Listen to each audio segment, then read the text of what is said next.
Hello मित्रों, अभिवादन स्वीकार। क्या हार में क्या जीत में, किंचित नहीं भयभीत में, कर्तव्य पथ पर जो मिले यह भी सही वह भी सही। तो दोस्तों आइए, आज हम लोग प्रारंभ करने वाले हैं चंद राजवंश का इतिहास और उससे जुड़ी हुई महत्वपूर्ण प्रश्नोत्तरी के बारे में। तो दोस्तों, जो चंद राजवंश था, सबसे पहले आप लोगों ने देखा होगा मतलब आप लोगों ने जैसा कि देखा होगा कुछ यूँ जो है उत्तराखंड की आकृति थी, और इसमें से जो ये पूर्व का हिस्सा था इसे कुमाऊँ कहते थे, जिसे गढ़वाल कहा गया है। और तो देखिएगा, और जैसे आप लोगों ने देखा होगा मानसखंड में जो है कुमाऊँ के लिए जो है, जो आप सभी लोग जानते होंगे। तो हाँ, ये आप लोगों ने नाम सुना होगा, स्कंद पुराण में कुमाऊँ के लिए मानसखंड और गढ़वाल के लिए केदारखंड का जिक्र किया गया। तो हम बात कर रहे हैं मानसखंड या फिर कुमाऊँ के इतिहास की बात करते हैं, चंद राजवंशावली की। और चंदों के पैरेलल जो है गढ़वाल में चलता है, आप लोगों ने देखा होगा, पवार राजवंश। तो दोस्तों आइए बात करते हैं सबसे पहले चंद राजवंश के इतिहास की। ठीक है, तो दोस्तों चंद राजवंश के इतिहास की बात करता हूँ तो चंद राजवंश की स्थापना चंपावत के राजमुआ किले से होती है। और चंदों का जो मूल निवास माना जाता है प्रयागराज जो है, इलाहाबाद जो गंगा नदी है उसके पार एक झुंसी नामक स्थान था, वहाँ से होती है।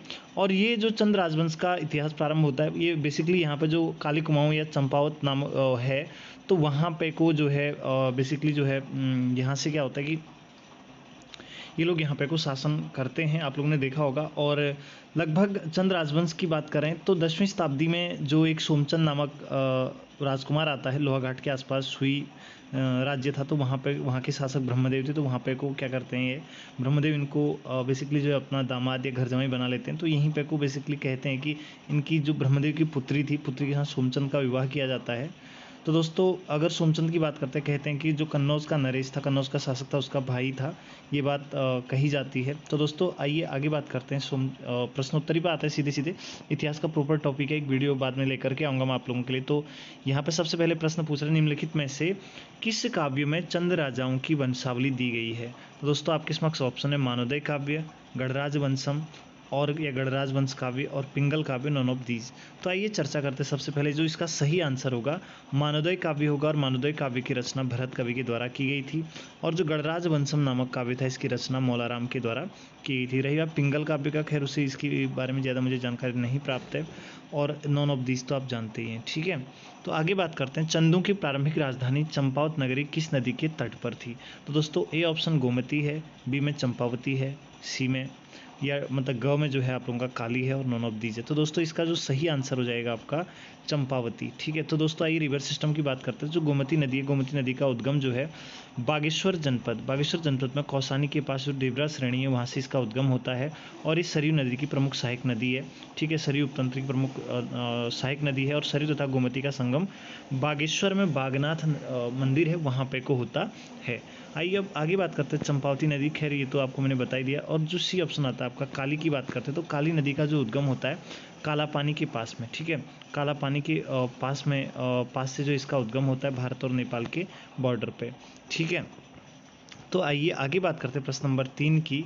तो प्रश्न नंबर 3 में यहाँ पे को आपसे प्रश्न पूछा गया है कि बालो, यहाँ पे बालू ना होकर के बालो है, यहाँ पे को बालो कल्याण चंद। ठीक है, बालो कल्याण चंद के शासन काल में इस नगरी को पूर्णतः चंदों की राजधानी के रूप में स्थापित किया गया था। तो दोस्तों बालो कल्याण चंद के काल में यहाँ पे को जो अल्मोड़ा नगर था, अल्मोड़ा नगर को, ठीक है ना, अल्मोड़ा नगर, अल्मोड़ा के बारे में आप लोग ने सुना होगा, एक गाना बड़ा फेमस हो रहा था बीच में, आप लोग अल्मोड़ा अंग्रेज आयो टैक्सी में, बड़ा मेम्स बन रहे थे उस पर। तो ये वही अल्मोड़ा है ना। तो वैसे भी अल्मोड़ा महत्वपूर्ण है, तो आप लोग जानते होंगे। तो बालो कल्याण चंद के द्वारा स्थापित किया गया था। बाकी हल्द्वानी की बात आती है तो हल्द्वानी को जो है हल्दूबनी के नाम से, क्योंकि यहाँ पर हल्दू के पेड़ थे काफ़ी, तो हल्दूबनी के नाम से भी जाना जाता है। और इसको हल्द्वानी नाम जो है ट्रेल के द्वारा दिया गया था, आप सभी लोग जानते होंगे। लोहाघाट आपका चंपावत में पड़ता है। ठीक है, आगे नॉन ऑफ दिस छोड़िएगा इसको। तो इसका सही आंसर आपका क्या हो जाएगा, अल्मोड़ा हो जाएगा। प्रश्न नंबर 4 है, पुस्तक शशिवंश विनोद के लेखक कौन है। देखिए पुस्तक का नाम क्या पूछ रहा है, शशिवंश विनोद के लेखक कौन है पूछ रहा है दोस्तों। तो इसमें जो चौथे का सही आंसर हो जाएगा गणेश सिंह बेदी, जो है इसके लेखक हैं। ठीक है, आगे बात करते हैं। कुर्मांचल में चंद वंश का संस्थापक किसे माना जाता है। तो दोस्तों इसका आंसर सोमचंद हो गया। ठीक है, उसके बाद छठा क्वेश्चन आता है, वह पहला चंद राजा था जो स्वयं दिल्ली किससे, फिरोज शाह तुगलक, जो कि तुगलक वंश का शासक था, दरबार में नजराना देने गया था दोस्तों। तो इसका जो आपका सही आंसर हो जाएगा, आप लोगों को पता होगा, इसका जो छठे का ए, ठीक है, ज्ञानचंद हो जाएगा। क्या हो जाएगा, ज्ञानचंद। और ज्ञानचंद को जो है गरुड़ की उपाधि प्रदान की गई थी, किसके द्वारा, जो फिरोज शाह तुगलक था उसके द्वारा दी गई थी, ठीक है। तो दोस्तों तुगलक वंश की स्थापना 1320 में हुई थी, ठीक है, खिलजी वंश के बाद। दिल्ली सल्तनत का आप लोगों ने पढ़ा होगा। तो आगे बात करते हैं क्वेश्चन नंबर 7 में, भारती चंद के समकालीन या समकालीन डोटी नरेश था। तो 7वां का सही आंसर आपका क्या हो जाएगा, नरेंद्रमल डोटी का शासक था, ठीक है। आगे बात करते हैं, मुगल सम्राट अकबर का समकालीन कुर्मांचल नरेश, जिसने मुगल अधीनता स्वीकार कर कुर्मांचल को करद राज्य बना दिया, यानी कि कर देने वाला राज्य बना दिया था। तो दोस्तों अकबर के समकालीन की बात करते हैं, तो इसका 8वें का जो सही आंसर हो जाएगा रुद्रचंद, ठीक है। रुद्रचंद हो गया। रुद्रचंद ने जो है रुद्रपुर नामक नगर की स्थापना भी की गई थी। आगे बात करते हैं, अल्मोड़ा का महल, मतलब मल्ला महल है ये। अल्मोड़ा का जो मल्ला महल है निर्मित कर रहे थे, यानी कि मल्ला महल किसने बनाया था, आपसे पूछ रहा है। तो दोस्तों जो अल्मोड़ा में अवस्थित मल्ला महल है, मल्ला महल का जो निर्माण किया गया था वह जो है किसके द्वारा किया गया था, रुद्रचंद के द्वारा किया गया था। किसके द्वारा, रुद्रचंद के द्वारा। आगे बात करते हैं, गढ़वाल सरोला ब्राह्मणों की भांति ही कुमाऊं में भी चौथानी ब्राह्मणों की एक मंडली बनाने का श्रेय किसको जाता है दोस्तों। तो 10वें का जो सही आंसर है रुद्रचंद को जाता है। को आपका सही आंसर हो गया क्या, रुद्रचंद, ठीक है। आगे बात करते हैं प्रश्न नंबर 11वें की। तो इसमें दोस्तों आप लोगों से प्रश्न पूछ रहा है कि हाँ 11वां, ब्राह्मणों का वह वर्ग जिनका कार्य ओलावृष्टि होने पर थाली बजाकर लोगों को सतर्क करने का था। तो दोस्तों यहाँ पे पहला का ऑप्शन आपका सरोला दे रहा है, ख ऑप्शन में आप लोगों का जो ओली, फिर चौथानी और फिर नॉन ऑफ दीज। तो दोस्तों 11वें का जो सही आंसर हो जाएगा वो क्या हो जाएगा, ख ओली, ठीक है। ओली कास्ट आज भी लिखते हैं लोग, ठीक है। तो आगे बात करते हैं, किस कुमाऊं नरेश ने शिरा के मल्लों को पूर्णतः पराजित कर इस क्षेत्र की भूमि का विधि पूर्वक बंदोबस्त करवाया था। तो दोस्तों 12वें का जो सही आंसर हो जाएगा क, किसके द्वारा, रुद्रचंद के द्वारा किया गया था, ठीक है। आगे बात करते हैं, वह कुमाऊं नरेश जो एक निर्माता के रूप में भी याद किया जा सकता है, जिसने क्या किया था, 1602 में बागेश्वर के बैजनाथ मंदिर का जीर्णोद्धार करवाया था और शिवलिंग में जो है तांबे की शक्ति लगाई थी, ठीक है। बैजनाथ मंदिर की बात कर रहा है बागेश्वर में, ठीक है, जो गरुड़ में है, मतलब गरुड़ आपने सुना होगा, तो वहाँ पर स्थित है। तो दोस्तों इसका जो सही आंसर हो जाएगा 13वें का, वो आपका क किसके द्वारा किया गया था, आप क में ऑप्शन देखिएगा, लक्ष्मीचंद के द्वारा, ठीक है, लक्ष्मीचंद के द्वारा किया गया था। उसके बाद आगे बात करते हैं 14वां क्वेश्चन, ठीक है। तो 14वां आपसे कह रहा है कि कैलाश मानसरोवर जाने वाले तीर्थ यात्रियों को 1673 ईस्वी में गूढ़ भूमि दी, और साथ ही जो इन यात्रियों के भोजन, वस्त्र और रहने की व्यवस्था के लिए 5 ग्रामों की मालगुजारी भी निर्धारित करने वाला चंद राजा था। कौन था दोस्तों। तो 14वें का जो सही आंसर हो जाएगा आप लोगों का, आपका ख आंसर कौन था, बाज बहादुर चंद था, ठीक है। आगे बात करते हैं प्रश्न नंबर 15 की, बाज बहादुर चंद का समकालीन डोटी का शासक कौन था दोस्तों। 15वें का तो जो सही आंसर हो जाएगा इसका, देवपाल, ठीक है। डोटी का शासक कौन था, देवपाल था। आगे प्रश्न नंबर 16वां कह रहा है, बाज बहादुर चंद एक धर्मपरायण शासक था, उसके द्वारा निर्मित मंदिरों में से एक है, यानी कि कौन सा मंदिर जो है बाज बहादुर चंद के द्वारा स्थापित किया गया था। तो दोस्तों इसमें 16वां मतलब लक्ष्मी नारायण मंदिर हो गया, जागेश्वर मंदिर खैर अल्मोड़ा में है, ध्यान रखिएगा। उसके बाद और जो जागेश्वर मंदिर की अगर हम लोग बात करते हैं, तो जागेश्वर मंदिर किस नदी के तट पर है, आप जो है कमेंट सेक्शन में लिखिएगा दोस्तों। आगे बात करते हैं, एक हथिया देवल मंदिर की बात आती है, तो जो एक हथिया देवल मंदिर था वो आपका कहाँ पे को है, एक हथिया देवल मंदिर, ठीक है।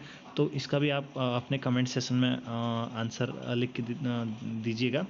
तो इसको मैंने जो है अपने एक वीडियो में जब डिस्ट्रीब्यूट करा रहा हूँ, तो वहाँ पर मैंने आप लोगों को डिटेल में बताया हुआ है। तो इसका जो सही आंसर एक हथिया देवल है, किसके द्वारा बनाया गया था ये दोस्तों, ये जो ये मंदिर बनाया गया था बाज बहादुर चंद के द्वारा बनाया गया था, ठीक है। उसके बाद आगे बात करते हैं प्रश्न नंबर 17वां का, 17वें की बात करते हैं, ठीक है। तो 17वें में क्या है, डोटी अभियान के दौरान उद्योगचंद व ज्ञानचंद द्वारा निर्मित सूर और सिरा क्षेत्र के मंदिरों को कहते हैं, ठीक है दोस्तों। इसमें क्या कहा जाता है, देवल कहा जाता है, ठीक है। अगला कह रहा है, इस राजा के काल को विद्वानों ने कुमाऊं का स्वर्णिम काल कहा है दोस्तों, कुमाऊं का स्वर्णिम काल की संज्ञा दी है। तो दोस्तों इसका 18वें का सही आंसर हो जाएगा ख आंसर क्या हो जाएगा, ख, यानी कि जगत चंद के काल को कुमाऊं का स्वर्णिम काल कहा गया है। तो आगे बात करते हैं, किसने पुनः स्थिति प्राप्त करने के बाद सर्वप्रथम काशीपुर एवं रुद्रपुर में किलों का निर्माण करवाया था। पुनः मतलब अपने राज्य को जीतने की बात कह रहा है। तो दोस्तों 19वां का सही आंसर हो जाएगा किसने, शिवदेव के द्वारा करवाया गया था। आगे बात करते हैं, इस वर्ष कुमाऊं के पश्चात गढ़वाल राज्य का, कुमाऊं गणराज्य का अधीनस्थ राज्य बन गया था। तो दोस्तों इसका जो सही आंसर हो जाएगा 20वें का, वो आपका का आंसर 1779 पराक्रम शाह के बारे में आप लोगों ने सुना होगा। तो यहाँ पे को बाद में 1780 के आसपास, जो 80 से लेकर के लगभग 86 के आसपास तक, 84 के आसपास तक जो है 1784 तक प्रद्युमन शाह के द्वारा प्रद्युमन चंद के नाम से अल्मोड़ा में गद्दी में शासन किया था। ये बात आप ध्यान रखिएगा। तो आगे बात करते हैं, ठीक है। चंद काल में शूली का डांडा शब्द प्रयुक्त मिलता है। शूली का डांडा किसको कहते हैं? तो दोस्तों इसका सही ऑप्शन है फांसी वाली पहाड़ी को, यानी कि जो अपराध करते हैं उनको फांसी दी जाती थी, तो फांसी की पहाड़ी कहते हैं। वैसे फांसी का गधेरा जो है कहाँ है, नैनीताल में अवस्थित है। दोस्तों आगे बात करेंगे, चंद काल में भूमि का स्वामित्व नहीं था, यानी कि भू स्वामी कौन होता था दोस्तों? तो इसमें 22 का सही आंसर हो जाएगा आपका कौर राजा, भूमि का स्वामी राजा होता था। ठीक है, तो आगे बात करते हैं, चंद काल में 36 प्रकार के राजकर लगाए गए थे, जिन्हें क्या कहा जाता था, किस नाम से जाना जाता था दोस्तों? इसका सही आंसर है गौ छत्तीसी के नाम से जाना जाता था। ठीक है, अगला कह रहा है कि चंद राजा मूलतः किसके उपासक थे? ठीक है, तो इसमें जो है किसके उपासक थे? शैव मतानुयायी थे, भगवान शिव को मानते थे। 25वां क्वेश्चन का, तिरुमल चंद द्वारा निर्मित मंदिर जो कि आज भारतीय पुरातत्व सर्वेक्षण संस्थान द्वारा संरक्षित किया गया है, तो इसका आंसर क्या हो जाएगा? जागेश्वर का मंदिर। कौन सा? जागेश्वर का मंदिर अल्मोड़ा में है। ठीक है ना, अल्मोड़ा में अवस्थित है, ध्यान रखिएगा। ठीक है, तो दोस्तों अब इस वीडियो को आप सभी लोगों को पूरा देखने के लिए आप सभी लोगों का बहुत बहुत धन्यवाद। और कल मैं इसी सीरीज़ को लेकर के आगे बढ़ूंगा और इतिहास की सीरीज़ को भी लेकर के आगे बढ़ूंगा। दोस्तों इस वीडियो को अगर आप लोगों को ये वीडियो अच्छी लगे तो शेयर कीजिएगा, सब्सक्राइब कीजिएगा, लाइक कीजिएगा। आप सभी लोगों का बहुत बहुत धन्यवाद। शुभ रात्रि।